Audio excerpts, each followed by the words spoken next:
അങ്ങനെ ഓരോന്നോരോന്ന് അവർ പറയുകയാണ്. വേറൊരു ഗോപിക പറഞ്ഞു, എൻ്റെ കാര്യം നിനക്കറിയാലോ യശോദേ, അമ്മായിമ്മ ഞാനായിട്ട് പണ്ടേ വലിയ സുഖത്തിലല്ല.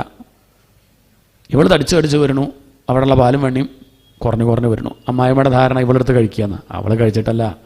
ചിലർ കഴിച്ചിട്ടൊന്നും ആവില്ല. തടി കണ്ടാൽ നമ്മൾ വിചാരിക്കുമ്പോൾ 8-10 ഇഡ്ഡലി കഴിക്കേണ്ട ഒന്നും ഉണ്ടാവില്ല.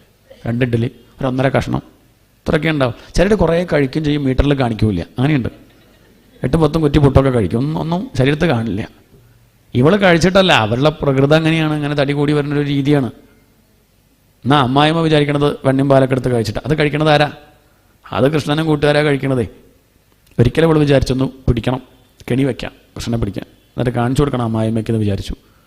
അമ്മായിമ്മ കുളിക്കാൻ പോയതാ. ആ സമയത്ത് ആര് വരുന്നുണ്ട്? കൃഷ്ണൻ വരുന്നുണ്ട്. ഇവൾ കണ്ടു ഒളിച്ച് നിൽക്കുകയാണ്, എങ്ങനെയാണ് വരുന്നത് നോക്കുകയാണ്. തന്നെ വഴി കാണിച്ചു കൊടുക്കുന്നത് തൻ്റെ മകൻ തന്നെയാണ്. അയാളാണ് വന്നോളൂ, ഇപ്പം മുത്തശ്ശി കുളിക്കാൻ പോയ സമയമാണ്, അമ്മ TV കണ്ടിരിക്കുക, അപ്പം വന്നാൽ മതി എന്ന് പറഞ്ഞാൽ അയാൾ തന്നെയാണ് വാതിലൊക്കെ തുറന്നു കൊടുക്കുന്നത്. കൃഷ്ണൻ അകത്ത് പോയാൽ നേരെ പോയിട്ട് അടുക്കളയുടെ വാതിൽ തുറക്കും ആണ്. കാരണം രക്ഷപ്പെടാനുള്ള വഴി ആദ്യം നോക്കണ്ടേ എന്നാണ്. ചോരാഗ്രഗണ്യം തമഹം ഭജാമി. വലിയ കള്ളന്മാരങ്ങനെയാണ്. അത് രക്ഷപ്പെടാനുള്ള വഴിയൊക്കെ നോക്കിയിട്ടേ കക്കുള്ളൂ. അത് കഴിഞ്ഞ് വന്ന് മുകളിൽ കെട്ടിത്തൂക്കി വെച്ചതാണ്. കുട്ടികളെ എങ്ങനെ കമഴ്ത്തി ഇരുത്തും, മുട്ടുകുത്തി നിൽക്കും. തടിയുള്ള ആൾ താഴത്തെ, ഏറ്റവും താഴെ.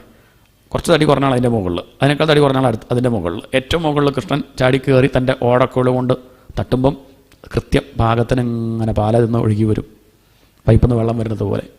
തനിക്ക് വേണ്ടത് ഇങ്ങനെ കുടിക്കും, കള പറഞ്ഞ് കുടിക്കും. തനിക്ക് മതിയായ മാറിക്കൊടുക്കും, അടുത്തുള്ള ആൾക്ക് കുടിക്കാം. അങ്ങനെ അവരൊക്കെ അങ്ങനെ കുടിച്ചുകൊണ്ടിരിക്കുകയാണ്. കൃഷ്ണനും കുടിച്ചുകൊണ്ടിരിക്കുന്ന സമയത്ത് പെട്ടെന്ന് ഇവളെന്ത് ചെയ്തു? വാതിൽ അങ്ങോട്ട് തുറന്നപ്പോൾ പിന്നെ താഴത്ത് നിൽക്കുന്ന ആൾക്ക് പിന്നെ മകൻ തന്നെയാണ്. അയ്യോ അമ്മ എന്നും പറഞ്ഞ് അയാൾ ഓടി, ഒറ്റ. ബാക്കിയുള്ളവരൊക്കെ പട്ടന്ന് പറഞ്ഞ് വീഴുന്നു ഓടുന്നു. കൃഷ്ണൻ മുകളിലേക്കാണ് ചാടിയത്. മുകളിൽ ആ ഉറി പിടിച്ചങ്ങനെ ആടുകയാണ്. ഇവൾ വല്ല വാതിലടച്ചു, കിട്ടില്ല, ആളെ കിട്ടി. ഇപ്പം അമ്മായിമ്മ വരും, കാണിച്ചു കൊടുക്കണം. ഇയാളാണ് ഇതൊക്കെ എടുക്കുന്നത്, കാണിച്ചു കൊടുക്കണം എന്ന് കരുതി 2 കൈയും കൂട്ടിപ്പിടിച്ചു. നിന്നെ കാണിച്ചു കൊടുക്കണമെന്ന് പറഞ്ഞു. കൃഷ്ണൻ മുഖം കൊണ്ട് ഗോഷ്ഠി കാണിക്കേണ്ടത്, നീ മേച്ചതായിട്ട് തല്ലിക്കോ, എന്നാലും കുഴപ്പമില്ല. ആ മുത്തശ്ശി കാണിച്ചു കൊടുക്കല്ലേ, പാവം, വേണ്ട, നീ മനസ്സിലായിട്ട് തല്ലിക്കോ, എന്നാലും കുഴപ്പമില്ല, മുത്തശ്ശി കാണിച്ചു കൊടുക്കരുതെന്നൊക്കെ പറയുന്നുണ്ട്. ഇല്ല കാണിച്ചു കൊടുക്കും. ഉറപ്പാണ്. വായിലുള്ള പാലോളം അവളുടെ മുഖത്തേക്ക് ഇങ്ങോട്ട് തുപ്പാണ്. എന്ന് പറഞ്ഞിട്ട് തുപ്പി. പാലിലങ്ങോട്ട് കുളിച്ചു, കണ്ണ് കാണുന്നില്ല, കയ്യങ്ങോട്ട് വിട്ടു. കൃഷ്ണൻ ഓടി, വാതിൽ തുറന്ന് ആര് പോയി? കൃഷ്ണൻ പോയി. പിന്നെ ഈ വാതിൽ തുറന്ന് ഇവൾ ഓടി വരികയാണ് പാലിൽ കുളിച്ചും കൊണ്ട്. അപ്പോഴാണ് മുത്തശ്ശി, ആ അമ്മായിമ്മ കുളി കഴിഞ്ഞ് വരികയാണ്. ഇതങ്ങോട്ട് കണ്ടപ്പം അവൾ പറഞ്ഞു, അമ്മായിമ്മ, ഇത്രയും കാലയ്ക്ക് സംശയം ഉണ്ടായിരുന്നുള്ളൂ, സംശയമുണ്ട്, ഇപ്പോൾ ഉറപ്പായി. ഞാൻ ആ കുളിക്കാൻ പോയ ആ 10 മിനിറ്റ് സമയം അവളേക്കും എടുത്തുകല്ലേ എന്ന് പറഞ്ഞ് വീണ്ടും പ്രശ്നം ഉണ്ടായത്. ഇതാണ് അവസ്ഥ. ഇത്തം സ്ത്രീഭി സഭയനയന ശ്രീമുഖാലോകിനീഭി വ്യാഖ്യാതാർത്ഥ പ്രഹസിതമുഖി. ശ്രീശുകർ പറയാണ്, ഇത്രയൊക്കെ പറയുമ്പോൾ നമ്മളിനി വിചാരിക്കേണ്ട ഇവർക്കൊക്കെ കൃഷ്ണനോട് ദേഷ്യമുണ്ടെന്ന്. എവിടെ, ഒരു ദേഷ്യവുമില്ല. ഇവരിങ്ങനെയൊക്കെ പറയുമ്പോൾ നോക്കണത് ആരെയാ? യശോദയോട് പറയണു, നോക്കണത് കൃഷ്ണനെയാണ്. ഇങ്ങനെ കൃഷ്ണനെ പറ്റി പറയുമ്പോൾ കൃഷ്ണൻ കണ്ണുരുട്ടണതും വെച്ചിട്ടുണ്ട്, നാളെ നിൻ്റെ കുട്ടിക്കാ എന്നൊക്കെ പറഞ്ഞ ഭഗവാൻ കണ്ണുരുട്ടണതും പുരികം വളയ്ക്കണതും ആ മുഖം വീർപ്പിക്കണതും ഒക്കെ കാണാൻ മോഹിച്ചിട്ടാണ് അത്ര അവർ ഭഗവാനെ പറ്റി ഇങ്ങനെ പറയണത്. ഇത്തം സ്ത്രീഭി സഭയ നയന ശ്രീമുഖാലോകിനീഭി. ഭഗവാൻ ഭയപ്പെട്ടിട്ടും കണ്ണുരുട്ടിയിട്ടും ദേഷ്യപ്പെടുന്നതും ഒക്കെ കാണാൻ മോഹിച്ച് അവരിങ്ങനെ വ്യാഖ്യാതാർത്ഥ പ്രഹസിതമുഖി നഹ്യുപാലബ്ധുമയിച്ചത്. അതിനു വേണ്ടിയാണ് അവർ ഭഗവാനെ പറ്റി കുറ്റം പറയണത്. അതല്ലാണ്ട് അവർക്കാർക്കൊരു പരാതിയില്ല. അവർ വെണ്ണെടുത്ത് വയ്ക്കുമ്പോൾ തന്നെ സങ്കല്പം എന്താ? കൃഷ്ണൻ വരണേ. ഒരു ദിവസം കൃഷ്ണൻ വന്നില്ലെങ്കിൽ അവർക്ക് വിഷമാ. എടുത്തു വെച്ചു, കൃഷ്ണൻ വന്നില്ലെന്ന്, നാളെ വരിയിരിക്കും. ഇങ്ങനെ വെണ്ണയും പാൽ അവരെടുത്തു വയ്ക്കും കൃഷ്ണന് വേണ്ടി. ഏകഥാ ക്രീഡമാനാസ്തേ രാമാദ്യ ഗോപതാരകാഹ. ഒരിക്കൽ തൻ്റെ വികൃതി അമ്മയ്ക്കും കാണിച്ചു കൊടുക്കുകയാണ്. കളിച്ചുകൊണ്ടിരിക്കുന്ന സമയത്ത് കൃഷ്ണൻ മണ്ണ് തിന്നു എന്ന് പരാതിയായിട്ട് ഗോപബാലന്മാരെത്തി. അമ്മയ്ക്ക് അങ്ങോട്ട് ദേഷ്യം വന്നു. ധാരാളം വെണ്ണയും പാലും കഴിക്കുന്നുണ്ട്, പോരാത്തതിന് കട്ടും തിന്നുന്നുണ്ട്, ഇനി അതും പോരാഞ്ഞിട്ട് മണ്ണ് തിന്നെ. ഒരു മയിൽപ്പീലി കയ്യിലെടുത്ത് കൃഷ്ണൻ്റെ പിന്നാലെ അങ്ങോട്ട് ഓടി. കസ്മാൻ മൃതമദ അന്താത്മൻ ഭവാൻ ഭക്ഷിതവാൻ രഹ. എടാ അഹങ്കാരി, നിനക്കെന്തിൻ്റെ കേടാ, നീ മണ്ണും തിന്നോ എന്നും പറഞ്ഞ് ഭഗവാന്റെ പിന്നാലെ ഭഗവാന്റെ 2 കൈയും കൂട്ടിപ്പിടിച്ചു. എന്തിനാ മണ്ണ് തിന്നത് ചോദിച്ചു. ഭഗവാൻ പറഞ്ഞു, ഇല്ലമ്മേ, ഞാൻ മണ്ണ് തിന്നിട്ടില്ല. നാഹം ഭക്ഷിതവാനംബ. അമ്മ, ഞാൻ കഴിച്ചിട്ടില്ല. സർവേ മിഥ്യാഭിശംസിന. ഇവിടെ ഉള്ളവരൊക്കെ മിഥ്യയാണ് പറയണത്. എന്ത് പറയാം? വേദാന്തം കേട്ടോ, മിഥ്യാനുള്ള പദമൊക്കെ അവിടെ വരുള്ളൂ. ബ്രഹ്മസത്യം, ജഗത് മിഥ്യ. ഇവിടെ ശ്രീശുകർ പറയാ, ആ ഇടയപ്പെണ്ണിനോട് ഈ വേദാന്തമൊക്കെ പറഞ്ഞാൽ നീ അത് കാണിച്ചു കൊടുക്കുക എന്നാണ് ശ്രീശുകർ. ഓ ശരി, ഞാൻ ഈ ബ്രഹ്മം തന്നെയാണ്, ഈ പ്രപഞ്ചം ഞാൻ തന്നെയെന്ന് കാണിച്ചു കൊടുക്കാം. നീ പറഞ്ഞത് സത്യമാണെങ്കിൽ നീ ഒന്ന് വായ തുറക്ക്, മണ്ണ് കാണട്ടെ. ഓ കാണണോ? ഈ പ്രപഞ്ചം ഞാനാണെന്ന് അമ്മയ്ക്ക് കാണുന്നുണ്ടോ? എന്നാ കണ്ടോളൂ. അമ്മയ്ക്ക് മനസ്സിലാവണത് പോലെ ഉപദേശം നിർത്തി കാണിച്ചു കൊടുക്കാമെന്ന് കരുതി വായ അങ്ങോട്ട് തുറന്നു. അമ്മ അധികം മണ്ണ് കാണുമെന്ന് മോഹിച്ചില്ല. 2 തരി മണ്ണ് ഇത്രയും കണ്ടു. 14 ലോകങ്ങളിലെ മണ്ണങ്ങോട്ട് കാണിച്ചു കൊടുത്തു. വായ അങ്ങോട്ട് തുറന്നപ്പം ഭൂലോകം, ഭുവർലോകം, ജണർലോകം, തപോലോകം, സത്യലോകം, അതലം, വിതലം, സുതലം, രസാതലം, മഹാതലം, തലാതലം, പാതാളം, ഭൂമി, ഭൂമിയിൽ ഗോകുലം. അവിടെ കൃഷ്ണൻ വായ തുറക്കണു. അതിലും നക്ഷത്രങ്ങൾ, ഗ്രഹങ്ങളൊക്കെ കണ്ടു. അമ്മയ്ക്ക് മനസ്സിലായി ഇതെന്താണ്? ഇത് വിശ്വം വിഷ്ണുഹു, എൻ്റെ ഉണ്ണി സാധാരണക്കാരനല്ല. ഉറക്കെ വിളിച്ചു പറഞ്ഞു, രോഹിണി ഞാൻ ദാ കൃഷ്ണൻ്റെ വായിൽ ലോകം മുഴുവൻ കണ്ടു എന്നും പറഞ്ഞ് ബോധം കെട്ട് വീണു അമ്മ. രോഹിണി ഓടി വന്നു. ലോകം കൃഷ്ണൻ്റെ വായിലെ ലോകം മുഴുവൻ കാണട്ടെ എന്ന് പറഞ്ഞ് കൃഷ്ണനോട് വായ തുറക്കാൻ പറഞ്ഞു. കൃഷ്ണൻ വായ തുറക്കണില്ല. വായ തുറക്കോ കൃഷ്ണ, അമ്മയൊന്ന് കാണട്ടെ. ഇല്ല.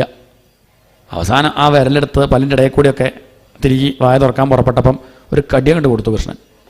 കടി കിട്ടിയപ്പോൾ രോഹിണിയും പറഞ്ഞു, ഞാനും കണ്ടു യശോദ ലോകം മുഴുവൻ എന്നും പറഞ്ഞ് രോഹിണിയും കരയാണ്. 2 ലോകം ലേശം വ്യത്യാസമുണ്ട്. ഏതായാലും അങ്ങനെ അവിടെ ഭഗവാൻ അവർക്ക് കാണിച്ചു കൊടുത്തു എന്നാണ്. പിന്നെ ഒന്നും കൂടി ശരിക്കും തൻ്റെ വികൃതി ഒന്നും കൂടി കാണിച്ചു കൊടുക്കുകയാണ്. അതാണ് അമ്മയ്ക്കുള്ള ഭാഗ്യം. ഗോപി പ്രസാദം എന്നാണ് ആ അധ്യായത്തിൻ്റെ പേര്. ഗോപിയുടെ നേരെ പ്രസാദിച്ചു എന്നാണ്. ഇത്രയും വലിയ ഭാഗ്യം ആര് ചെയ്തു? ആ ഉപനിഷദർത്ഥമായ പരബ്രഹ്മത്തെ ഒരൊരലിൻ്റെ മുകളിൽ കെട്ടിയിട്ടു ആ ഗോപസ്ത്രീ. ഏകദാ ഗൃഹദാസീഷു യശോദാനന്ദഗേഹിനി കർമാന്തരനിയുക്താസോ നിർമ്മമന്ധ സ്വയം ദധി. ധാരാളം പണിക്കാരികൾ അവിടെ ഉണ്ടെങ്കിലും അവരോടൊന്നും പറയില്ല. യശോദ തന്നെയാണ് തൈര് കടയുക. കാരണം അത് കൃഷ്ണനുള്ള വെണ്ണയാണ്. ഞാൻ തന്നെ എടുത്തു വയ്ക്കും എന്നുള്ള മട്ടിൽ ആ അമ്മ അങ്ങനെ തൈര് കടയുന്നു.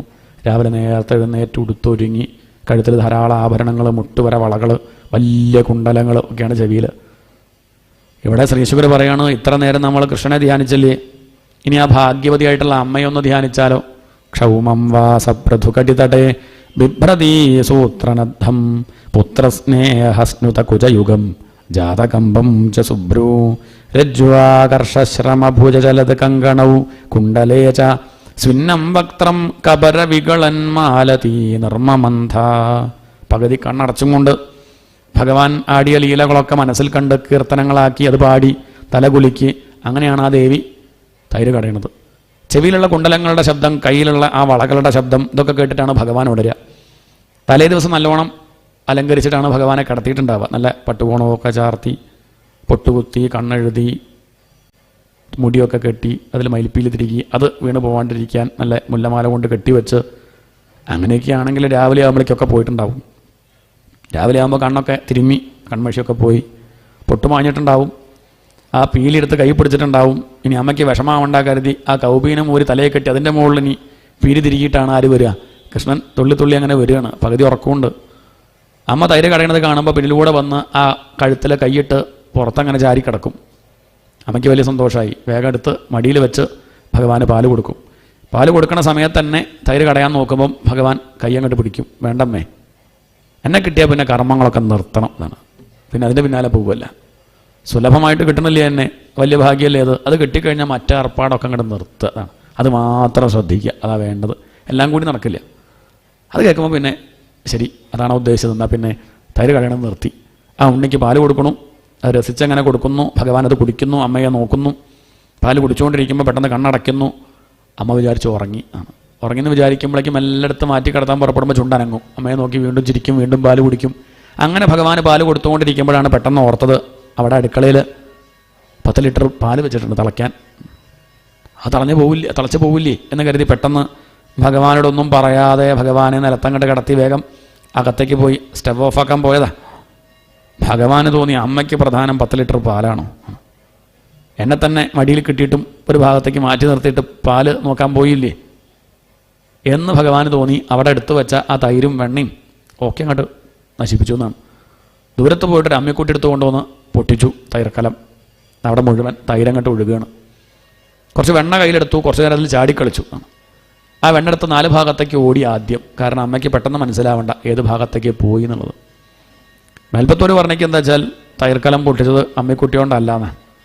അദ്ദേഹം എഴുതിയത് കടകോലുകൊണ്ട് പൊട്ടിച്ചു എന്നാണ്. അപ്പോൾ ഗുരുവായൂരപ്പൻ പറഞ്ഞു അങ്ങനെയല്ല, അമ്മക്കുട്ടിയോണ്ടാണ് പൊട്ടിച്ചത്. വ്യാസർ പറഞ്ഞതാ ശരി. അൽപ്പത്തൊരു പറഞ്ഞു എനിക്ക് മനസ്സിലായി, പക്ഷേ 2.5-3 വയസ്സുള്ള ഉണ്ണിയെ കൊണ്ട് അമ്മിക്കുട്ടി എടുപ്പിക്കുക പറഞ്ഞാൽ വ്യാസർക്ക് വിഷമം ഉണ്ടാവില്ല, എനിക്ക് വിഷമമുണ്ട് എന്നാണ്. കാരണം എങ്ങനെയാവും അമ്മിക്കുട്ടി എടുക്കുമെന്ന് ആലോചിക്കും. 2 കൈ കൊണ്ട് പറ്റില്ല, അപ്പോൾ കുമ്പയും കൂടി ചേർത്ത് വയ്ക്കും, എന്നിട്ട് എങ്ങനെയാവും കൊണ്ടുവരിക. അതെങ്ങാനും കയ്യിൽ നിന്ന് വീണ് കാലുമ്പിൽ വയ്യ, അതുകൊണ്ട് കടകോലുകൊണ്ട് പൊട്ടിച്ചാൽ മതി. എന്നാൽ ശരി, എന്നാൽ പിന്നെ മാറ്റൊന്നും വേണ്ട, അങ്ങനെ ആയിക്കോട്ടെ. അതാണ് അദ്ദേഹം മാറ്റിയിട്ടൊന്നുമില്ല, അദ്ദേഹം കടകോലുകൊണ്ട് പൊട്ടിച്ചു തന്നെയാണ് എഴുതിയത്.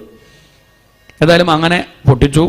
കുറച്ചു നേരം 4 ഭാഗത്തേക്കും ഓടി. പെട്ടെന്ന് അമ്മയ്ക്ക് ഏത് വഴിക്ക് പോയെന്ന് മനസ്സിലാവാണ്ടിരിക്കാൻ.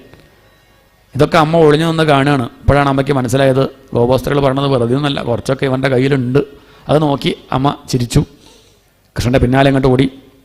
ഭഗവാൻ കുറച്ച് ദൂരം ഓടി തിരിച്ചു വന്നു. നാവകച്ഛൻ അധിഷ്ഠൻ. എന്താ തിരിച്ചു വരാൻ കാരണം? ഓടിയതെന്താ ചോദിച്ചാൽ അമ്മ തല്ലും, അതുകൊണ്ടാണ് ഓടിയത്. തിരിച്ചു വരാൻ കാരണം അല്ല, തിരിച്ചു വന്നാലും തല്ലില്ലേ, കുറച്ചധികം തല്ലും ഉണ്ടാവുക. തൽക്കാലം അമ്മ തല്ലുന്നത് കൊള്ളാം എന്ന് കരുതി തിരിച്ചു വന്നു. പിന്നെ എന്തോന്ന് ആലോചിച്ച് ഓടി. അതെന്താ വെച്ചാൽ അടുത്ത വീട്ടിൽ പോയിട്ട് ഗോപിയെ വിളിക്കാം, ശുപാർശ പറയാൻ. അവൾ വന്ന് എന്തെങ്കിലുമൊക്കെ പറഞ്ഞാൽ അമ്മയുടെ ആ ശക്തിലേശം വലിയ സ്ട്രോങ് ആവില്ല, വല്ലാണ്ട് അടി കിട്ടില്ല. അവളെ വിളിക്കാമെന്ന് വിചാരിച്ച് ഓടിയതാ. അങ്ങനെ അങ്ങോട്ട് ഓടിയപ്പോഴാണ് പെട്ടെന്ന് ഓർമ്മ വന്നത്, അയ്യോ അവൾ വന്നാൽ ബുദ്ധിമുട്ടാണ്, ഇന്നലെ അവിടെ പോയിട്ടാണ് കേട്ടത്. അതിവിടെ വന്നാൽ പറയും, അത് ചേർത്ത് അധികം കിട്ടും. നാവകച്ഛൻ അധിഷ്ഠൻ. നിൽക്കുന്നു, ഓടുന്നു വരുന്നു. കുറച്ച് കഴിഞ്ഞ് ഭഗവാൻ അങ്ങോട്ട് ഓടി.